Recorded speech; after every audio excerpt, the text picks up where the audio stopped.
एमिति सुंदर nuts cake बनैकी आपण एई बड़ दिन रे निज परिवार वर्ग आ निज छुआ मानकु खुआईकी एई केक तांको खुशी करि पारिबे। कहिबाकू गले बड़ दिन रे प्लम केक बना हुए जहाँकि इटालियन प्लम को लेकिन बना हुए आ सेइथिरे प्रोसेस मध्य बहुत बेसी सेइथिरे ब्लैक जैक करिया पड़े ता सहित बहुत फ्रूट्स एंड नट्स लगे ता सहित इटालियन प्लम भी दरकार से मु आज ट्राए करिछि प्लम केक आउ ए नट्स केक रो किछि मिक्सिंग आइडिया रे ए नट्स केक बनेबा पई। ताहले वीडियो को प्रथम शेष पर्यंत देखंतु। मो चैनल को जदि सब्सक्राइब करना सब्सक्राइब करि नेबे आउ बड़ दिन अनेक शुभेच्छा और शुभकामना। तेबे वीडियो को प्रथम शेष पर्यंत देखंतु। मो चैनल को जदि सब्सक्राइब करना सब्सक्राइब करि नेबे। नमस्कार, जय जगन्नाथ। मो चैनल सिचिन्स एंड बाइट्स रे आपण समस्त को स्वागत जनाउछि। नट्स केक बनैया पई देखंतु मु नै जाइछि एठी अल्प किछि ड्राई फ्रूट्स रे मु नैछि अल्प किछि काजू किशमिश आ अल्प किछि वालनट। घरे जहाँ भी ड्राई फ्रूट्स अवेलेबल आपण सेइथिरे बनैबे। जदि ड्राई फ्रूट्स अवेलेबल नाही टूटी फ्रूटी पकै पारिबे आ जदि टूटी फ्रूटी भी नाही आपण खाली एमिति केक टिकु बनैबे देखिबे बहुत भलो टेस्ट आसीबो। एबे कोन करबा हमें नट्स गुडा को अल्प छोट छोट खंड करि दबा। बड़ बड़ खंड रखिले ड्राई फ्रूट्स रो केक काटिबा बेले असुविधा हबो सेति मु एठी छोट छोट खंड करि दउछि। ता सहित केवल आमे केक रो ऊपर सजेया पई गोटा ड्राई फ्रूट्स रो व्यवहार करिबा। आपण निज मुताबक एइथिरे ड्राई फ्रूट्स पकेइबे। देखंतु एठी मु सब ड्राई फ्रूट्स को छोट छोट खंड कर दउछि आ ताकू एबे गोटे बाउल रे रखि दउछि। एठी देखंतु हमर टोटल मु एतिकी ड्राई फ्रूट्स नेछि काटिकी बे पके नबा गोटे कमला पकेबा पूर्वरु तार जेस्ट आमे पकेबा। एथिरे जेस्ट माने चोपाटा आमे टिके टिके ग्रेटर साहाय्य रे करिकी पकेबा जा फल रे कि हमर टिके सेइथिरे ऑरेंज फ्लेवर आसीबो। ता सहित एठी पके दबा आमे लेंबू रो जेस्ट को लेंबू रो ग्रीन रो जो चोपाटी अच्छी ताकू आमे ग्रेटर साहाय्य रे टिके टिके करिकी पकेबा। मने रखिबे धला पार्ट टिकू पकेबे नाही।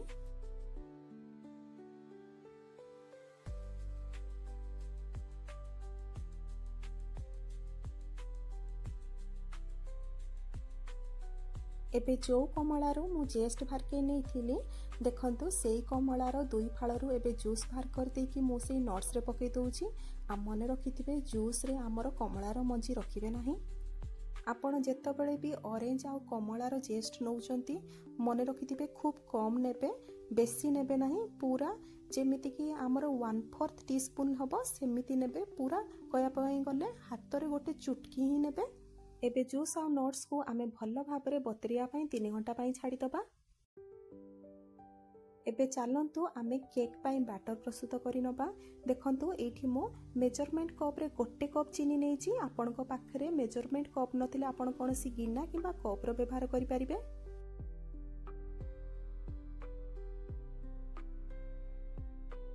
एई चीनी को एबे आमे पूरा सुगर पाउडर बनै नबा। ताको पाउडर करिके आमे व्यवहार करिबा।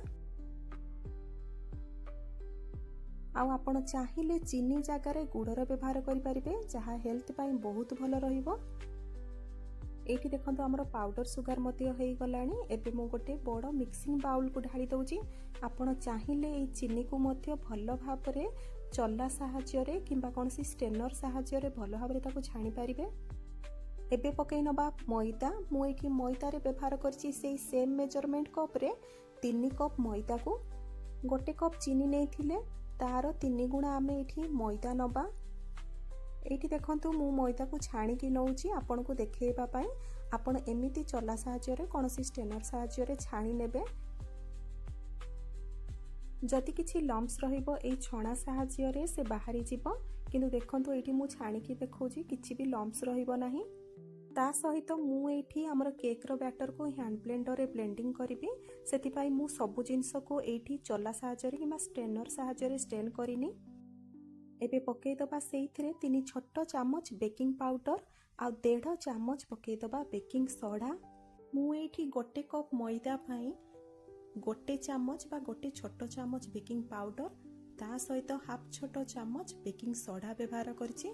सेति पई 3 कप अनुसार मु एठी नै जाइछि 3 ଛୋଟ ଚାମଚ ବେକିଂ ପାଉଡର ଆଉ 1.5 ଚାମଚ ବେକିଂ ସୋଡା ଏ ସବୁକୁ ମଧ୍ୟ ମୁଁ ଷ୍ଟେନରରେ ଟିକେ ଛାଣି ନେଇଛି।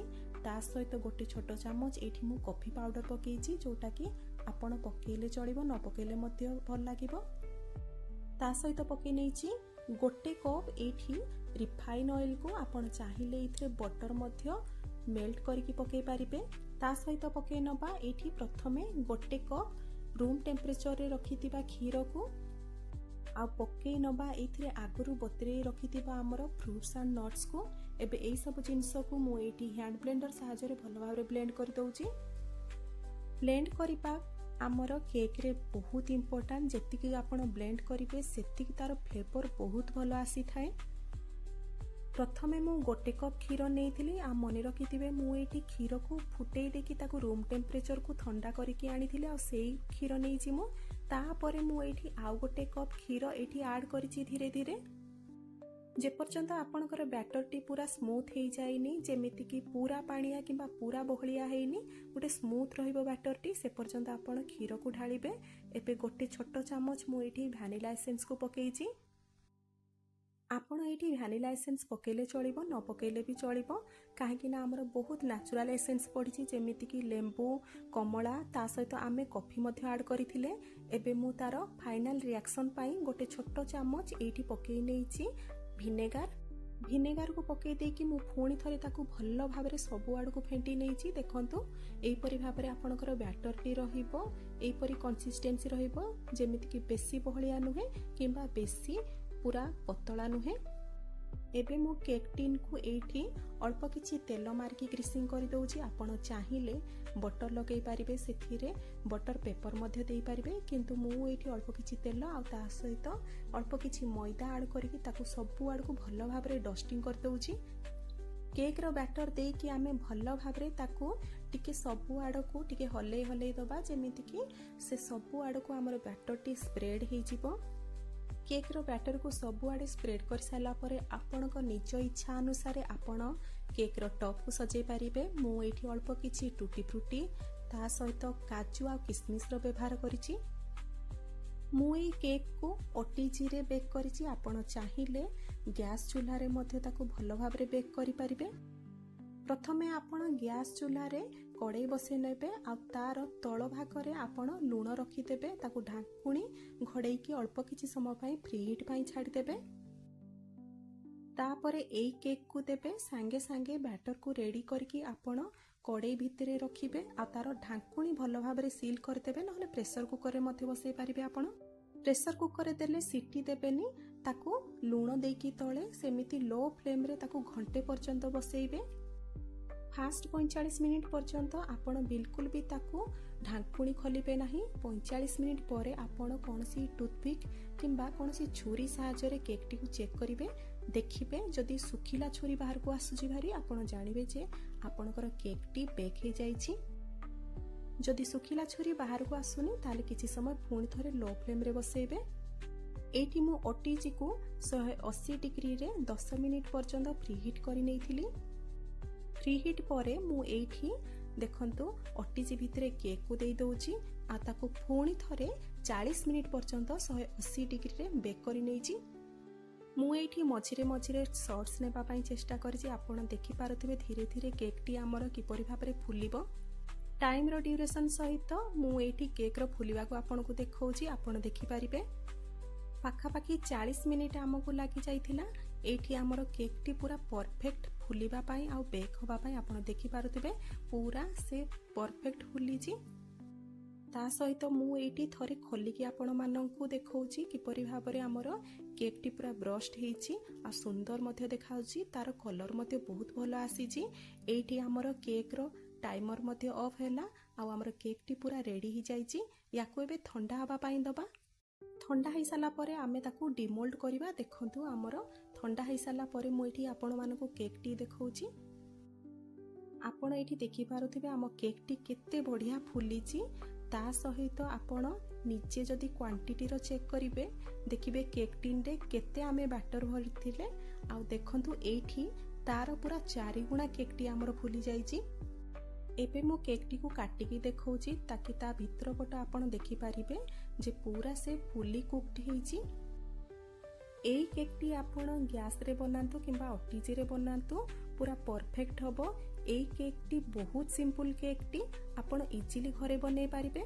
एइठी मु केक टी काटिकी आपण को देखैबी। देखंतु जेहेतु आमे छोट छोट नट्स करि देथिले सेति पई काटिबा मध्य असुविधा हो नाही, किंतु आपण जदि बड़ बड़ नट्स रखिबे ताहाले काटिबा पई असुविधा हबो आ केक टी हमर भांगी जिवो। भिडियोटी जदि भल लागिथिबो निहाती एई केक रेसिपीटी घरे बनांतु, निजे खांतु, परिवार वर्ग को खुआंतु। एइठी आपण देखंतु केक टी केते सुंदर हिजे आ केते फुलीची से। भिडियोटी भल लागिथिले लाइक टे निहाती करिवे। मो चैनल को जदि सब्सक्राइब करि नांती सब्सक्राइब करि नेबे। ए भिडियोटी जदि पसंद आसीथिबो सांगसाथी बंधु बांधव मानक सहित शेयर करिवे। ता सहित आपनको बड़ दिनर अनेक अनेक शुभेच्छा आ शुभकामना। श्री जगन्नाथकर आशीर्वाद आपणक उपरे आउ आपणक परिवार वर्ग उपरे सदाबेले रहू। आ आपणकर परिवार वर्ग आपण बहुत खुशी रे रुहंतु। पुणी देखा हबो गोटे नुआ रेसिपी वीडियो रे। नमस्कार, जय जगन्नाथ।